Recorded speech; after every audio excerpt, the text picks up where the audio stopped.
kembali lagi bersama saya. Ya, apaan sih, so asik banget nih Uti nih. Oke teman-teman, kembali lagi bersama gue ngebahas cerita anekdot nih. Masih dengan cerita anekdot kan. Kalau lo belum nonton video tentang cerita anekdot yang pernah gue rekam sebelumnya, monggo ditonton dulu gitu kan.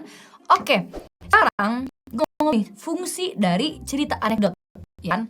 Yang pertama, itu fungsinya untuk mengkritik, untuk mengenang, terus untuk menyindir, ya menyindir tokoh tertentu lah gitu ya.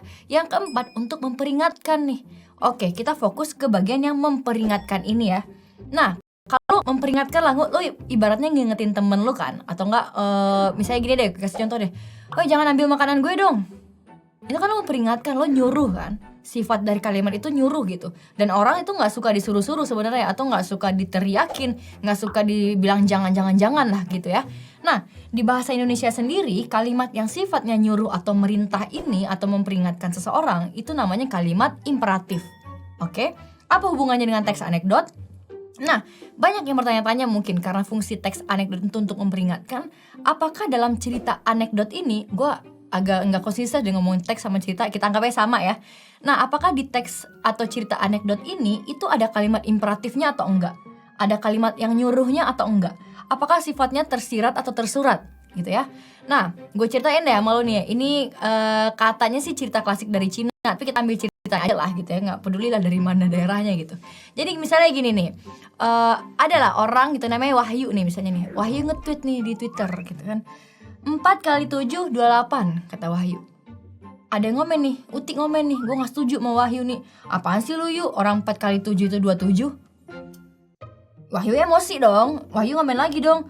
Oh bodoh nih, 4 kali 7 kan 28 ah. Kamu tuh gak belajar apa di sekolah bla bla bla bla bla gitu.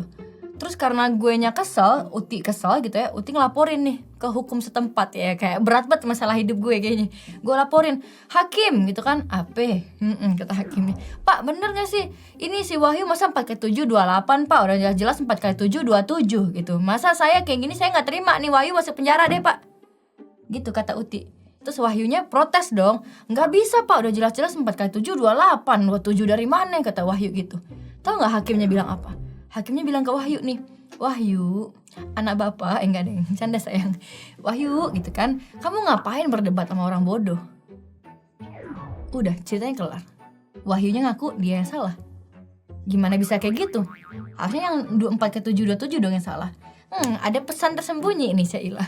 Nah, si hakim tadi seolah-olah ngomong kan, kamu itu nggak ada gunanya berdebat dengan orang bodoh. Kamu udah tahu orang bodohnya salah, kenapa kamu harus debatin? Udah biarin aja gitu, nggak usah ditanggepin pakai emosi. Malah kalau kamu mau tanggepin dengan cara yang cerdas, jangan marah-marah ngejelas kayak gini gitu.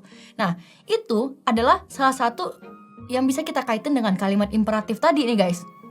Kan nggak ada kan hakim bilang, kamu jangan berdebat dengan orang bodoh. Hakim nggak bilang kayak gitu. Dia cuma nanya, kamu ngapain berdebat dengan orang itu?